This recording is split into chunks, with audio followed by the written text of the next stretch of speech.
한미연합사령관이 판문점을 방문했습니다.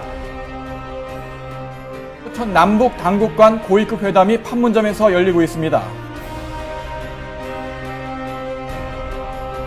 일상의 모습 가득한 서울 도심. 이곳에서 불과 1시간 남짓. 도심을 벗어나자마자 눈에 띄는 철책선. 이곳이 그리 멀지 않다는 의미다. 서울에서 북쪽으로 60km, 개성에서 동쪽으로 약 10km, 북위 38도선 남쪽으로 약 5km 지점에 위치한 곳.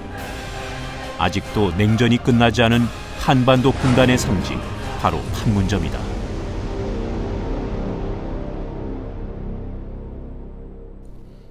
북한의 개성과 남한의 문산 중간, 경기도 장단군 진서면 널문리. 누구나 드나들 수 있는 널빤지로 만든 문을 의미하는 이름 널문리. 옛날 어느 임금이 널문으로 즉석다리를 만들어 강을 건너간 마을이라고 해서 붙은 이름이었다. 판문점에 가면은 이 돌아오지 않는 다리가 있습니다. 과거 포로 교환을 할 때 그 다리를 건너간 사람들은 다시 돌아오지 못했죠. 그 돌아오지 않는 다리를 옛날에는 널문 다리라고 얘기를 했습니다. 널문이라는 게 뭔가 하면은 그 경기 북부 방언으로 집집마다 있는 커다란 널짝, 문짝을 얘기하는 거거든요. 임진왜란 때 임금이 의주로 몽진하면서, 즉 피란을 가면서 사천강에 물이 불었어요. 그래서 집집마다 대문짝을 떼어다가 다리를 놓았습니다. 그 다리를 놓았더니 널문 다리가 됐죠. 그래서 그 동네를 널문이라고 불렀습니다. 몇 가구 살지 않는 작은 마을이었다. 그 작은 마을이 1951년 10월 전 세계 언론의 이목을 집중시켰다. 바로 개성에서 시작된 휴전회담 장소가 널문리로 바뀌었기 때문이다. 하지만 이는 널문리가 사라지는 계기가 된다. 정전협상의 한 축인 중국군을 위한 한자 표기가 필요했던 상황. 때문에 널문이라는 순우리말은 중국군을 위해 한자인 판문으로 바뀌었다.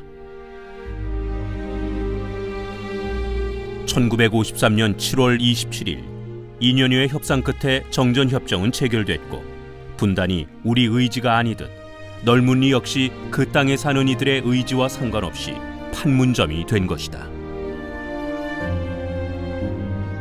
누구나 여닫을 수 있는 널문이 사라지고 남북을 나누는 경계선 위에 판문점이 탄생한 것이다.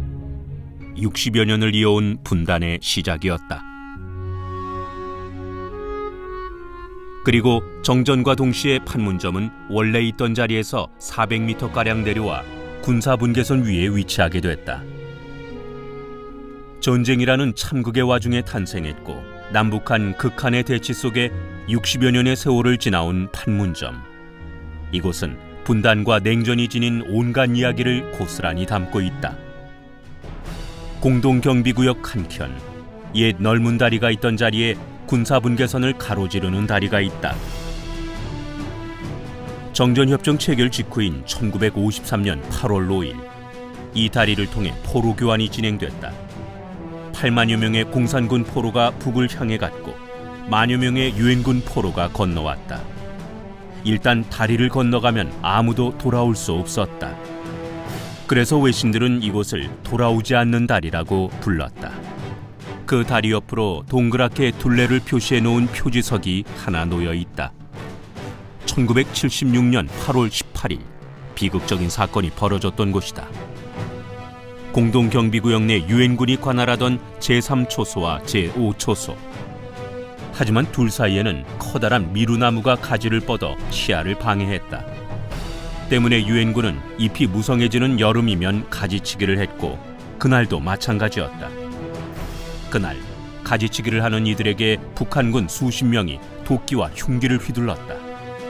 사건 직후 주한미군과 한국군은 전투태세를 갖추고 전투기와 항공모함을 출동시키는 등 휴전 23년 만에 한반도는 다시 전쟁 직전의 상황에 직면했다.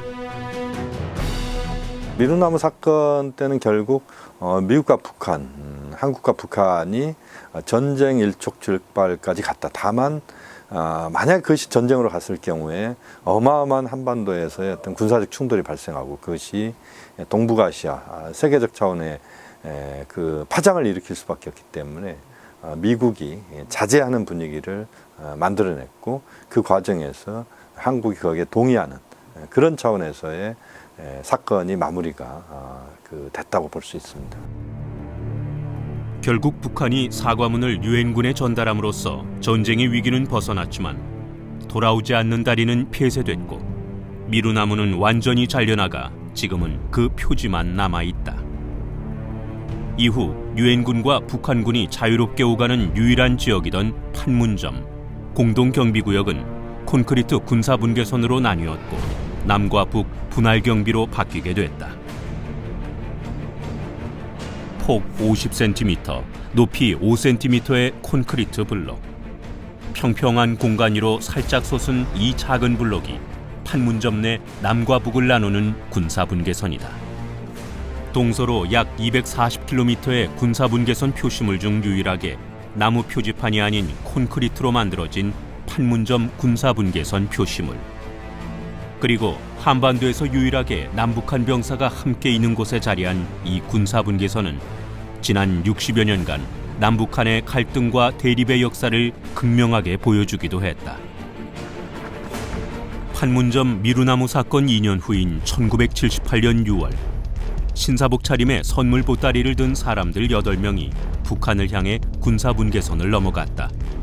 표류해온 북한 어부들이었다. 이들은 군사분계선을 넘자마자 선물 보따리와 입고 있던 옷을 몽땅 벗어 남쪽으로 던지고 거의 알몸으로 돌아갔다. 한 달 후 7월에도 같은 장소에서 똑같은 풍경이 펼쳐졌다. 이번에도 북으로 송환되는 표류 어부들이었다.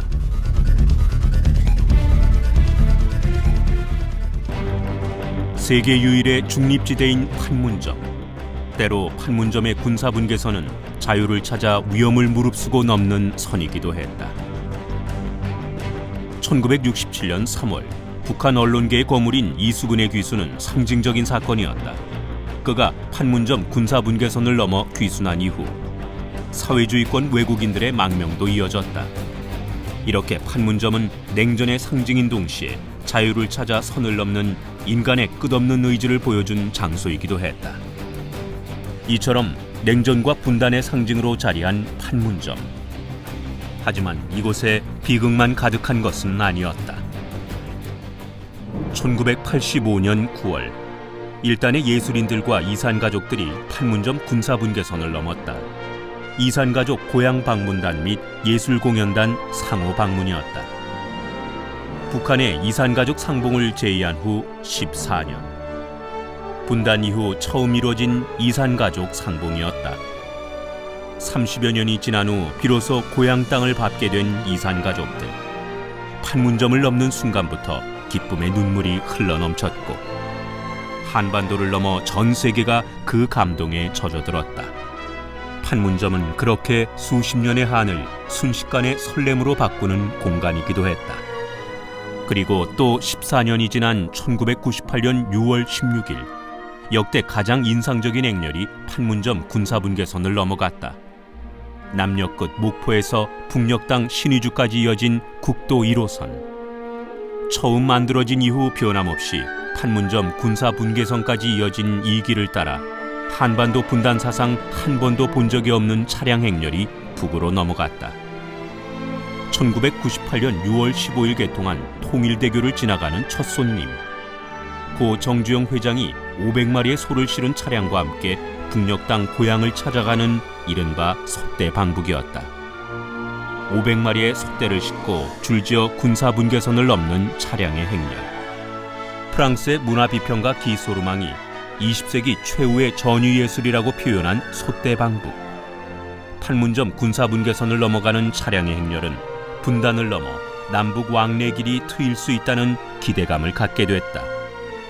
이후 같은 해 10월 고 정주영 회장은 또 한 번의 솥대 방북을 진행해 2차례에 걸쳐 총 1,001마리의 솥대를 몰고 방북했다. 당시에 98년도에 결국 소대 방북이 계기가 돼가지고 현대를 중심으로 해가지고 일단 금강산 관광이라든지 남북한 긴장 완화가 되는 계기가 되었고 그게 뭐 2000년에 남북 정상회담, 역사적인 정상회담으로 이어졌다고 볼 수가 있겠죠. 폭 50cm, 높이 5cm의 이 선을 넘는다는 것. 그 하나하나는 이처럼 한반도를 넘어 전 세계 이목을 집중시키는 역사들이었다. 푸른색과 은색으로 남북을 분리해 놓은 판문점 내 남북회담장. 회담 테이블 위 마이크 선으로 남북 경계를 표시해 놨지만 이 건물 안에서만큼은 그 경계선에 상관없이 남북을 오갈 수 있다. 판문점이라는 것은 결국은 그 한국 전쟁의 소산이고 그다음에 어떻게 보면 남북 분단의 비극의 현장이면서 소대 방북이 상징하는 것처럼 어떤 화해의 통로가 될 수밖에 없는, 그러니까 이중적인 의미를 가질 수가 있겠죠. 화해와 협력에 어쨌든 돌프가 될 수 있는 지리적 공간이면서 정치 사회적으로 중요한 공간이라고 말씀드릴 수가 있겠습니다. 1953년 북한과 유엔군 사이에 분단을 결정짓는 회담이 열렸듯이 언젠가 이곳에서는 남북 간 통일을 위한 역사적인 회담이 진행될 것이다. 지구촌 유일의 분단국 한반도, 그리고 그 분단 현실을 극명하게 보여주는 곳 판문점. 전쟁을 멈추는 과정에서 주막거리 널문리는 사라졌지만 남북이 서로를 지켜볼 수 있는 공간 판문점으로 거듭났다. 그리고 그곳에 자리 잡은 낮지만 견고한 군사분계선 위에는 60여 년 세월 동안 숱한 사연들이 얹어졌다. 분단이라는 속성으로 인한 비극도 있었고 예상치 못한 기쁨의 순간도 있었다. 판문점을 일컫는 또 다른 이름, 공동경비구역. 남북한이 함께 있는 유일한 공간. 분단의 시작과 함께 만들어진 공간인 만큼 한반도 평화를 만들어가는 것 역시 이곳에서 시작될 것이다.